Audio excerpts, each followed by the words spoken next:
Donc, nous passons maintenant au prix GSK Vaccin et nous avons le plaisir d'avoir Madame Moël qui va nous présenter le prix. Mesdames, Messieurs, mes les membres du jury, j'ai le plaisir de vous présenter donc, le prix GSK qui aujourd'hui sera attribué à Éric Muraille et Xavier Debol pour ses travaux de développement rationnel de vaccins vivants atténués plus sûrs contre la brucellose grâce au transposon sequencing. Et donc j'aimerais inviter Monsieur Éric Muraille et Xavier Debol pour présenter leurs travaux.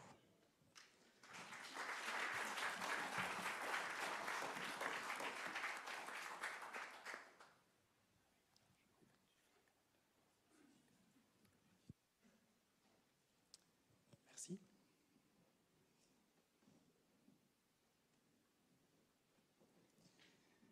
Tout d'abord, mesdames et messieurs de l'Académie, mesdames et messieurs, je voudrais remercier, nous voudrions remercier le jury pour cet octroi.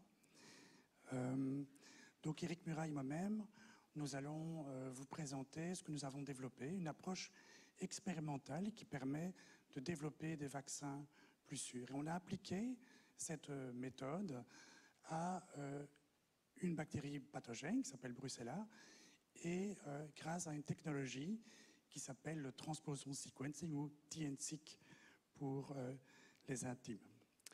Alors je vais présenter très brièvement la bactérie et la pathologie pour avoir un peu de temps pour vous décrire la procédure expérimentale qu'on a mise au point. Et puis Éric Muraille prendra le relais. Donc la brucellose est causée par une bactérie qui s'appelle Brucella et c'est un pathogène intracellulaire. Vous voyez les petites flèches rouges qui sont là, indiquent des bactéries qui se trouvent à l'intérieur des cellules, un peu comme des soldats dans un cheval de Troie. Ces bactéries provoquent la brucellose et la brucellose est une zoonose de répartition extrêmement large sur la planète, plus chez nous heureusement. Alors cette brucellose infecte principalement les animaux et les animaux domestiques. C'est une zoonose, donc elle est transmissible à l'homme et heureusement, il n'y a pas de transfert entre humains. Donc si on peut contrôler la brucellose chez les animaux domestiques, notamment grâce à la vaccination, eh bien on pourra régler le problème de la brucellose humaine. Alors il existe des vaccins contre la brucellose, REF1 par exemple, mais ces vaccins présentent un grand problème, c'est qu'ils ont une très longue persistance chez l'animal. Et donc, ça augmente le risque de contamination chez l'homme. Donc, nous souhaiterions développer une stratégie qui nous permet d'identifier des souches vaccinales atténuées qui ne persistent pas trop longtemps chez l'hôte vacciné. La technologie qu'on a développée est la suivante. On a cultivé notre bactérie d'intérêt, Brucella, et on l'a mutagénisée. Ça veut dire qu'on a introduit des petits morceaux d'ADN qu'on appelle les transposons un peu partout dans le génome, un endroit à la fois, et on a généré une collection d'1 million de mutants différents. Ces mutants, on les a mis en culture sur une boîte de pétri, et on a pu, grâce à une technologie de séquençage compliquée, je ne vais pas vous décrire, on a pu déterminer quels sont les gènes qui sont essentiels rien que pour pousser sur un milieu riche. Et ces gènes-là, on les a éliminés, comme Éric Muraille vous l'expliquera juste après. Alors, avec le reste de cette collection, qu'est-ce qu'on a fait? Eh bien, on a pu infecter des animaux, des cellules en culture. Et à différents temps post-infection, dans différents organes, on peut récupérer les bactéries, les remettre en culture et mettre en évidence qu'il y a certains gènes qui deviennent nécessaires pour survivre jusqu'à ce moment-là de l'infection. Et ça, ce sont de bons candidats. Éric, je te cède la parole. Merci.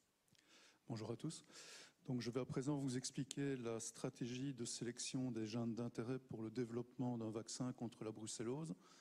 Donc, le génome de Brucella melitensis comporte 3369 gènes. Donc, nous avons tout d'abord sélectionné les gènes qui n'étaient pas indispensables à la multiplication de la bactérie in vitro en milieu riche, tout simplement pour pouvoir manipuler le vaccin et le faire se multiplier in vitro.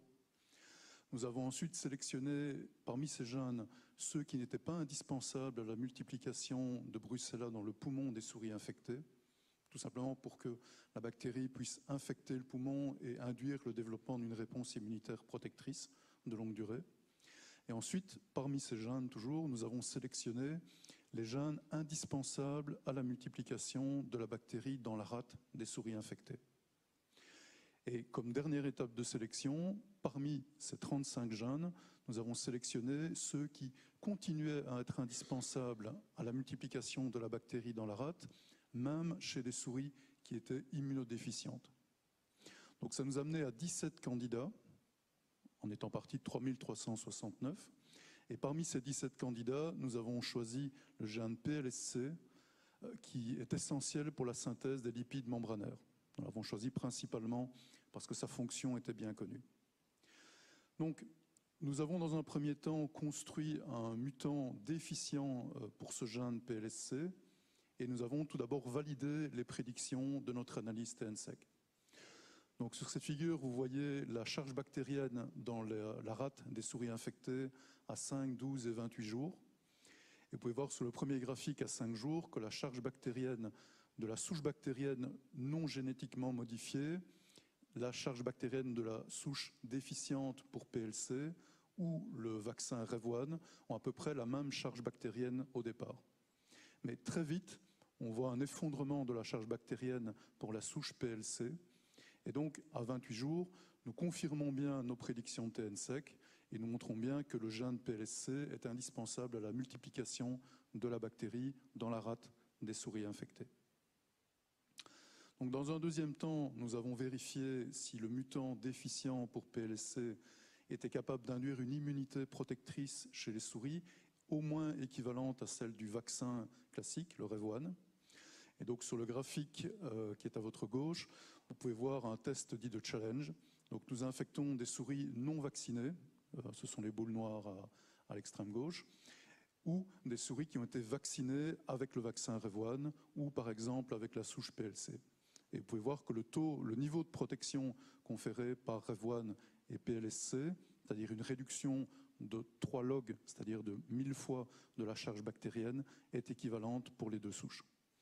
Et enfin, pour terminer, nous avons mesuré le taux d'anticorps induit par la vaccination par ces deux différentes souches, notre candidat vaccin et le vaccin officiel.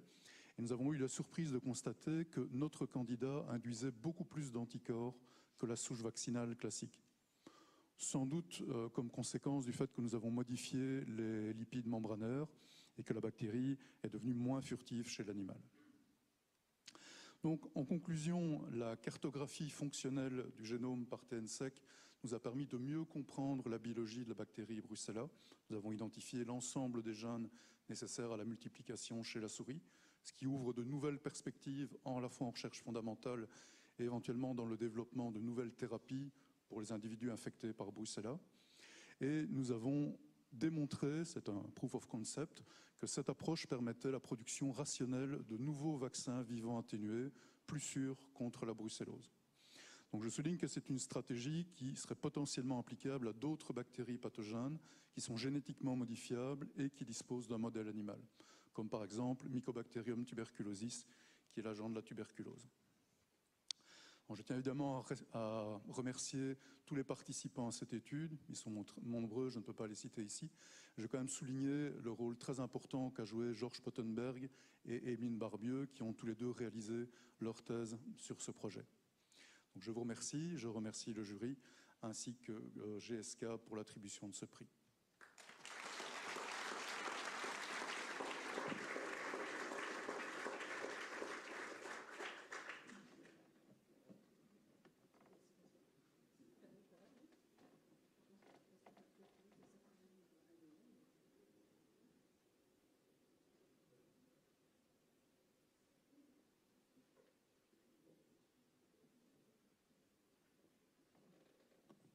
Avant de vous remettre les diplômes, je me permets quand même de préciser que le prix GSK Vaccin est aussi attribué par la KAGB, puisque c'est un prix commun entre l'ARMB et la KAGB, avec des lauréats francophones que nous venons d'entendre. Et du côté néerlandophone, la lauréate, c'est la professeure Damia Laoui de la Vrije Universiteit Bruxelles, pour son travail sur Dendritic Cells as Weapons Against Cancer.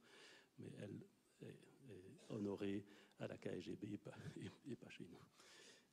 Et je voudrais aussi remercier le jury où j'étais le président, et la professeure Isabelle Leroux-Rouls de la KGB qui en était la secrétaire. Donc les membres du jury étaient les professeurs de Barati, Gua Sapir, Annick Linden, Pierre Nerings et Alain van der Plaschen pour la RMB, et les professeurs Zeger, De Beyser, Bruno Goderis, Grete Leven et Christine Van Reet pour la KGB.